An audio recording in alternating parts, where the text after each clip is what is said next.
देखिए हम बहुत पढ़ते हैं। ईमानदारी की बात है कि मैं आज तक कभी भी 1 घंटे से ज़्यादा एक साथ नहीं पढ़ पाया हूँ और मैंने ठीक ठाक पढ़ाई की है वैसे, है ना। आप भरोसा कर सकती हैं इस बात पे। एक तो अपने आसपास ऐसे लोगों से बचिए जो बार बार दबाव बनाए कि मैं तो बहुत पढ़ता हूँ, तो कितना पढ़ती है।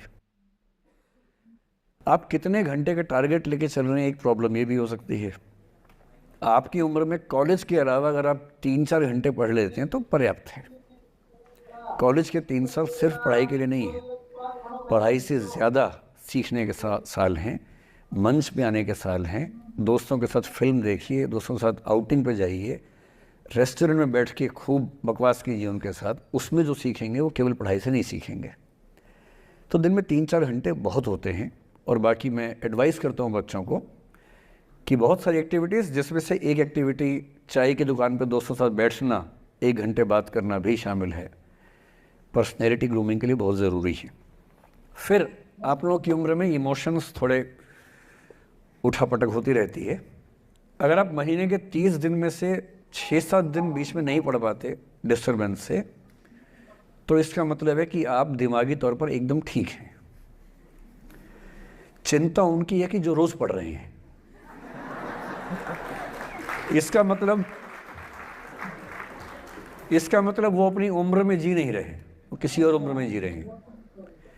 तो ठीक है, कभी कभी डिस्टर्बेंस आएगी, उसको एंजॉय कीजिए। डिस्टर्बेंस बस सुंदर प्यारी होनी चाहिए, इतना ध्यान रखिए, है ना। जिसकी वजह से नींद उड़ी हुई है वो अच्छा होना चाहिए, बाकी तो ठीक है। नमस्कार सर। नमस्कार सर, मेरा नाम रश्मि श्रीवास्तव है और मैं यहाँ हिंदी ऑनर्स द्वितीय वर्ष की छात्रा हूँ। सर, सबसे पहले तो मैं आपको बहुत बहुत धन्यवाद देना चाहूँगी सर। आपसे मिलकर बहुत अच्छा लग रहा है मुझे और ये मेरे लिए बहुत बड़ी सौभाग्य की बात है।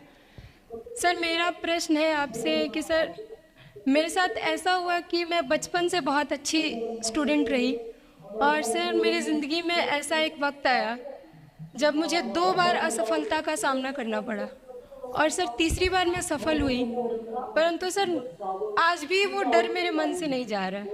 अभी भी मैं उसको फेस नहीं कर पा रही हूँ कि मैं कैसे फेल हो गई।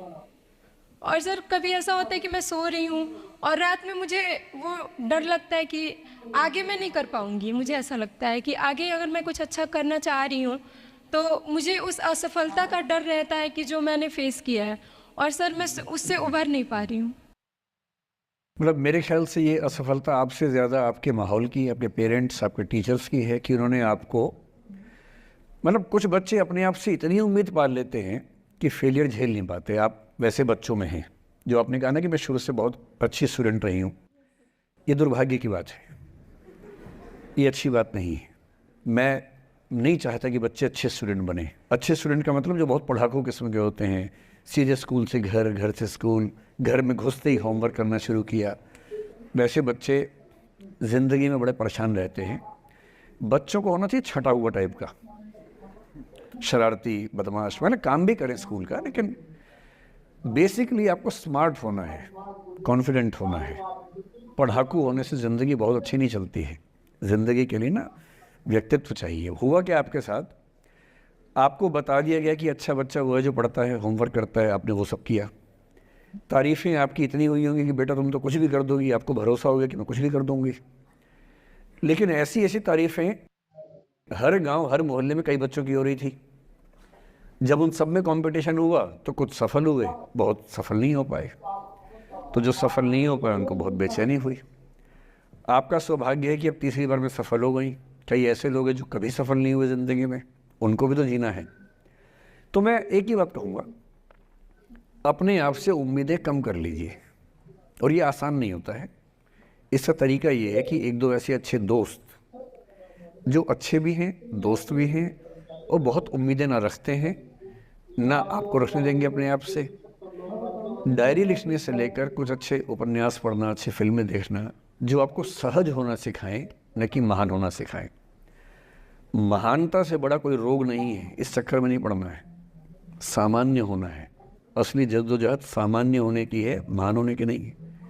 सहज होना है। तो अपने आप से क्या कहना, रोज़ कहना है, कोशिश पूरी करूँगी, सफलता मिल गई तो बढ़िया, नहीं तो क्यों डरे, ज़िंदगी में क्या होगा, कुछ ना होगा तो तजुर्बा होगा। और भाड़ में जाए सीधी सी रात। नमस्ते सर। सर मेरा क्वेश्चन थोड़ा सा इनसे अलग है। सर जैसे आपने कहा कि लेट गो करना चाहिए, लेकिन क्या करना चाहिए? लेट गो करना चाहिए।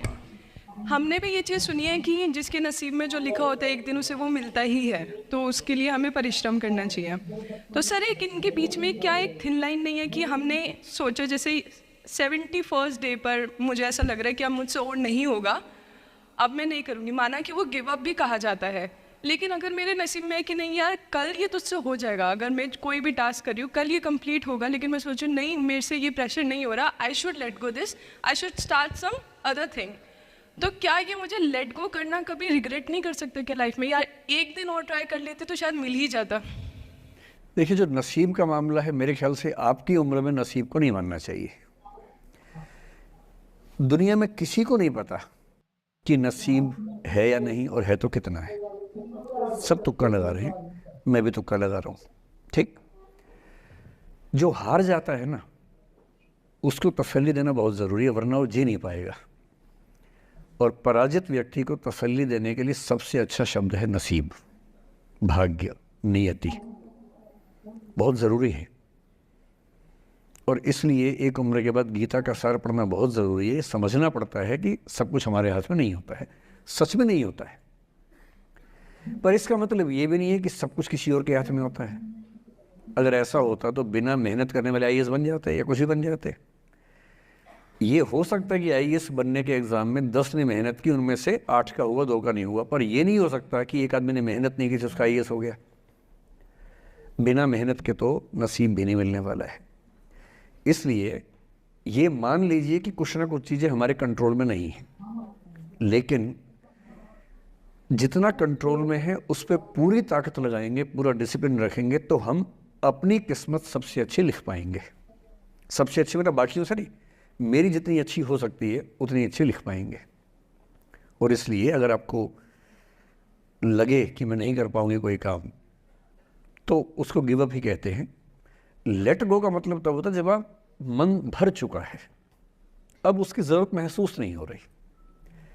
जैसे आईएएस बनने की कोशिश कर रहे हैं, नहीं बन पाए, तैयारी छोड़ दी, गिव अप है। बन गए, नौकरी की, मज़ा नहीं आया, छोड़ दिया, ये लेट गो है।